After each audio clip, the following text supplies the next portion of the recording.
This is Arturia's latest and greatest, the Astrolab. Like a nice ribeye steak, the Astrolab is great to look at. But what does it sound like? What can I use it for? They say you can do almost anything that you can do in Analog Lab on the Astrolab. And if you're a sound designer nerd, almost is a big stretch. But if you like creating and getting straight to the point, almost is just right. To answer that first question, it sounds exactly like Astrolab, except you don't need to haul around a computer.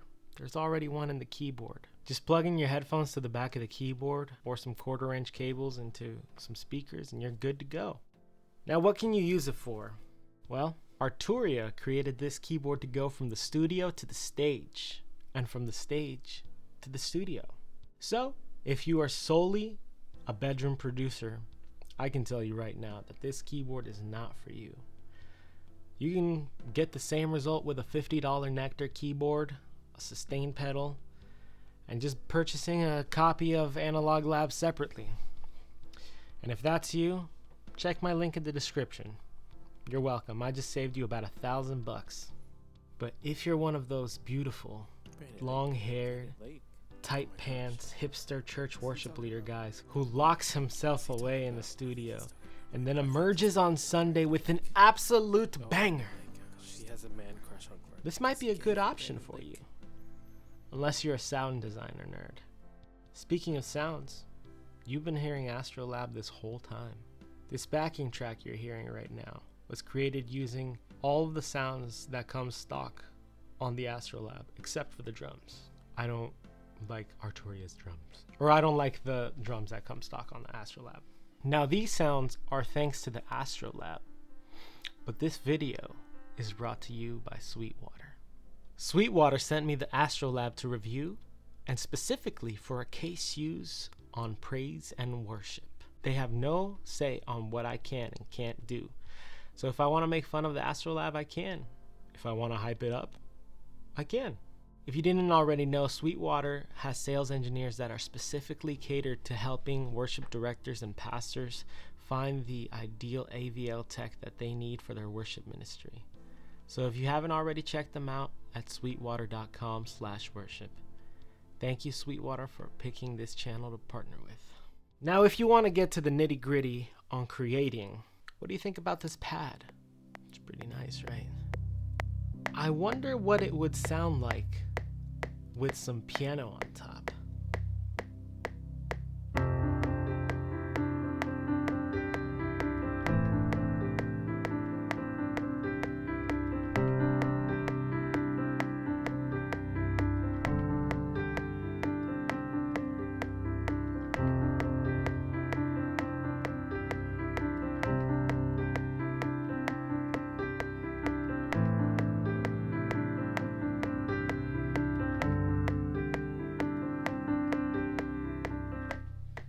Nice.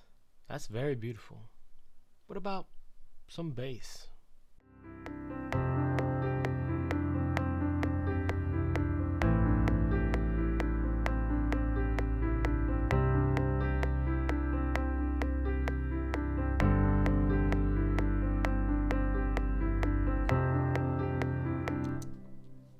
Now that is luxurious. We almost have ourselves a CCM soccer mom banger. Just add 13 electric guitars and you're good. Now, let's go on and see what this musical stormtrooper can do. For the context of worship, the most basic thing that a worship leader wants is some pads and a piano. This is how you do it on the Astrolab. You go to the first piano thing right here.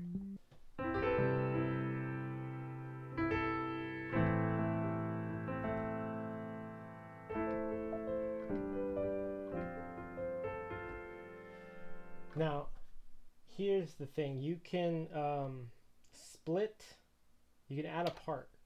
Press the wheel to add a part. Types. So, if you hold down, you're in types now, and you see you have all the types of sounds that you can go through. We have, but if you hold down pad, it'll break down that pad even further. Atmosphere, bright pad, choir, classic synth pad, evolving pad, string pad. So we want an atmospheric pad. Now that we have our parts, we could turn down.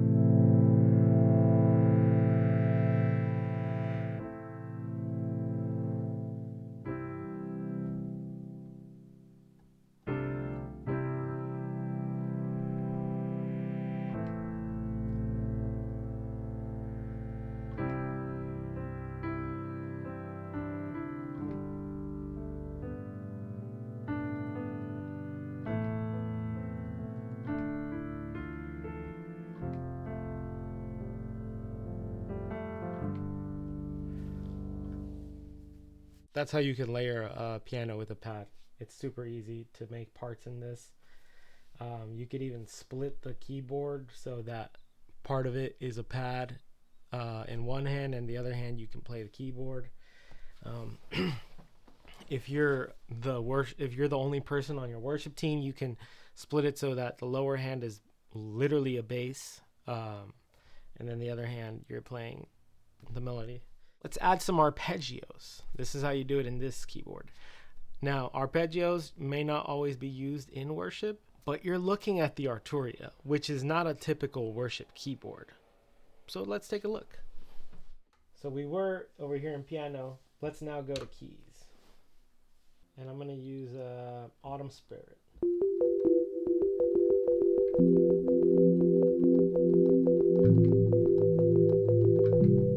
That's basically, I just played like an arpeggio pretty much right there. So, but right here, right next to this, the scroll wheel, we have arpeggio. You click on arpeggio, and it starts playing the arpeggio. If you want to hold that out, you hold Shift. Now you can take your hand off, and you can actually hold down that arpeggio button, and it'll take you to the arpeggio edit. Here you can change things like the rate.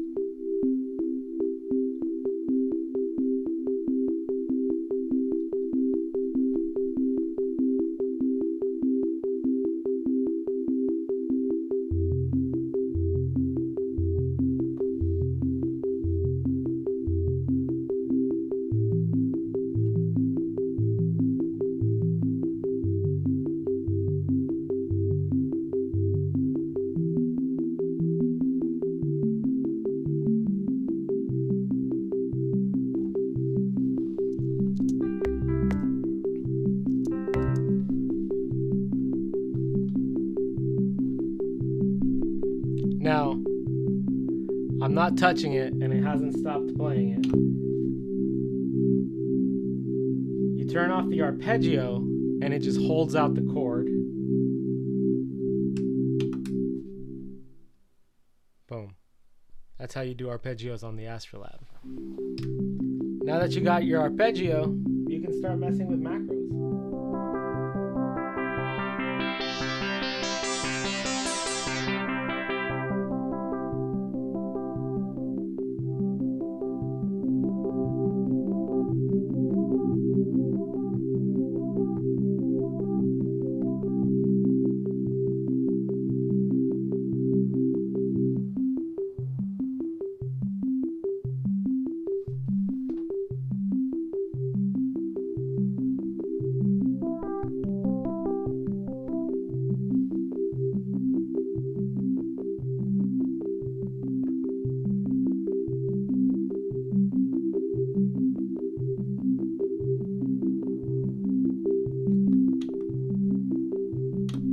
Want to edit the effects buttons, if you want to see what the effect is that you're editing, just tap the screen. It'll tell you what it is. That's a chorus. Not tap the screen, tap the button. Analog phaser. These two are always dedicated to the delay and reverb. If you hold down Shift, you can turn the brightness down of the, or not the brightness, the volume down of the instrument. You turn up the bass, the treble, and the mid. This is like an EQ.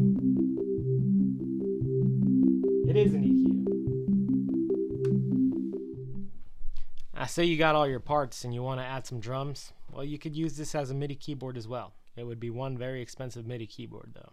Now, what if you're saying, Hector, I don't know how to play chords. I'm just watching this video because I have nothing else to do, but I'm interested in making music. Well, you probably shouldn't buy this keyboard, but if you're going to ignore my advice, check this out.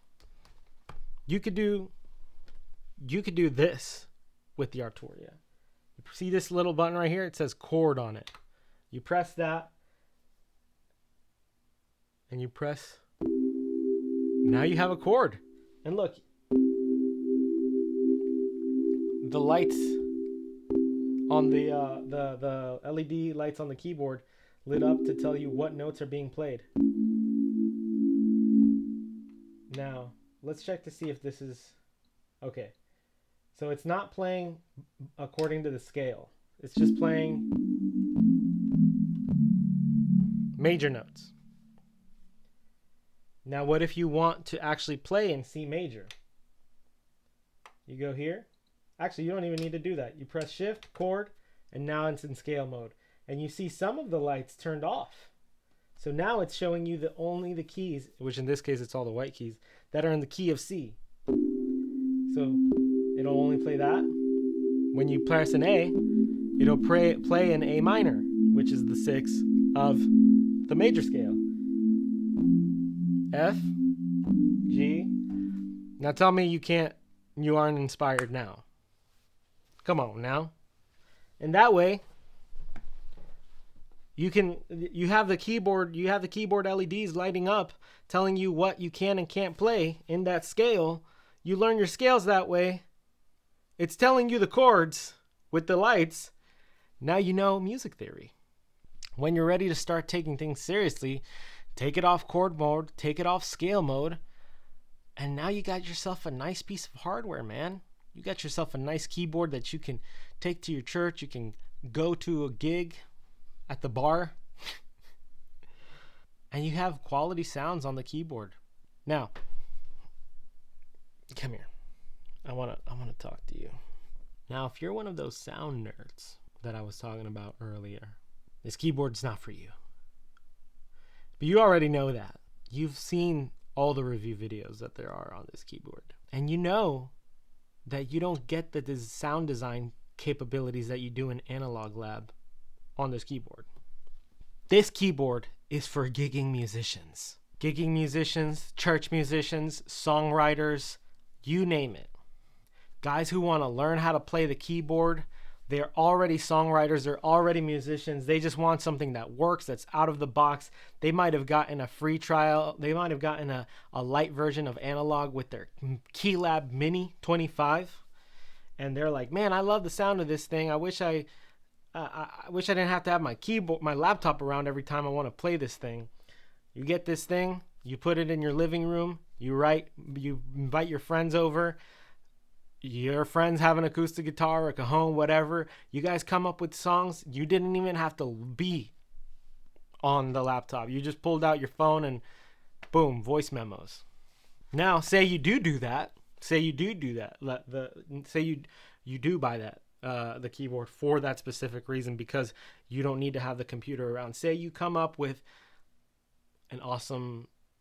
something awesome, and you want to save it so that you can upload it to Analog Lab later and mess with it.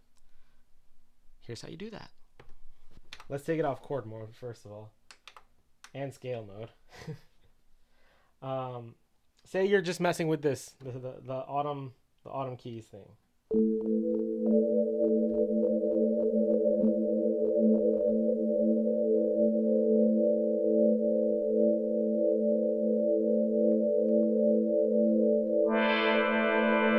So you like that sound right there.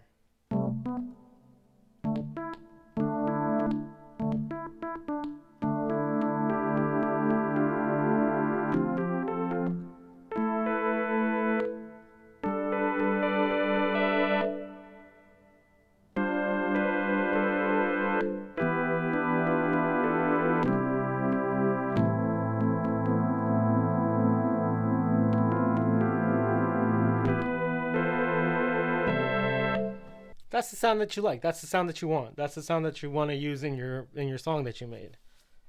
Easy peasy. You mess with all this. If you change the preset, if you scroll the wheel and you accidentally bump it, you scroll back, the sound design that you made is going to be erased. So how do you save it?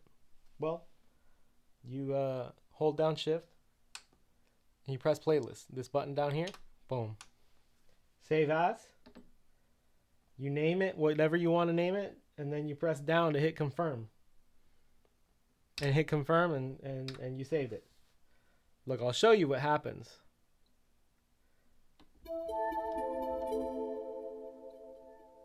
See? Now it's back to normal. So make sure you save the preset. Otherwise, you're gonna lose it. Now, let's say you're designing your set for you're designing your set for Sunday. You want your keyboards and everything, and you want to make the playlist of your 4 songs. You're ready to go. Just hit playlist. This button right here. Hit playlist, and you create a new playlist, and you can have as many songs as you want on there. And you just turn the wheel to change the song. That way your volunteers don't have to fuss around with anything. Just say you're the electric guitar player, or the acoustic guitar player, and you're singing and you don't want to be fussing around with this thing. You just tell your volunteer, hey, when the song is over, turn the knob and it'll go to the next song, and you can name each song, each preset in the playlist, the name of the song. There's more features on this thing that I haven't even talked about. This thing has a looper. You see this thing? It's got a looper on it. Now, the looper on it's not very good. You can't overdub sounds. Once you record it and you change the sound, because say you want to play along with something else, say you do a part and you want to just play, you're like, okay, I can't overdub. Well, let me see if I can play something else on it. It has to be that sound. If you change the sound, it's going to change the sound of the loop. So I don't like that. I don't like the looper function on this. But that's okay, because this is a stage keyboard. Let's say it again. This is a stage keyboard. It's not a workstation, man. It's not an all-in-one thing where you can create everything on there like some keyboards can. You can use the thing to sample music. You can connect your phone to it, or not even just sample music, but you could just use it to listen to music. Put your headphones on, stream your Bluetooth to this, your Spotify to this, or your Apple Music to this, hooking it up via Bluetooth from your phone. And now you could either connect it to your DAW and sample music, or you could play along with your favorite tracks to practice with. And I just want to say this. This is not going to beat any other high-end keyboards out there. I know a lot of churches use the Nord. And the Nord can do everything. It has a synth section, it has an organ section, it has a piano section, and it has a synthesizer section. And some other some versions have other stuff. But also, and you can have really good control of that. But the Nord is also $3,000 more expensive than this. So if you want to use your money wisely, and you don't want your volunteers to be confused, and you just want to make all the presets for them, the Astrolab might be a responsible way to go. There are cheaper keyboards, there are more expensive keyboards, and there are extremely cheap ways to get the sound that this stage piano can make without actually having to buy the Astrolab. If you already have a laptop and you already have a copy of Analog Lab, just buy a MIDI keyboard, a MIDI piano that's like 88 keys, hook up your laptop to it, hook up an audio interface to it, and you're good to go. I saved you another $1,000. This is not the best keyboard, but it's good. It's actually really good. It's got good quality sounds. It's got a good feel to it. Some people may not like the clickiness of the buttons, but that's okay. And it will do what your ministry needs it to do. It's up to you to decide whether this is a good purchase or not. I already showed you that it could do everything that you need it to do. And yes, it will help you be more creative. This instrument is, like Frederick Brunn says, the culmination of over 20 years of passion, innovation, and commitment to the pursuit of unhindered musical exploration. For Arturia, this is what they've been working up to. There's already keyboards on the market that can do what the Arturia has, what the Astrolab has. They've got a computer inside the keyboard and they are running emulations of their plugins. But if you like the Arturia stuff, this is for you.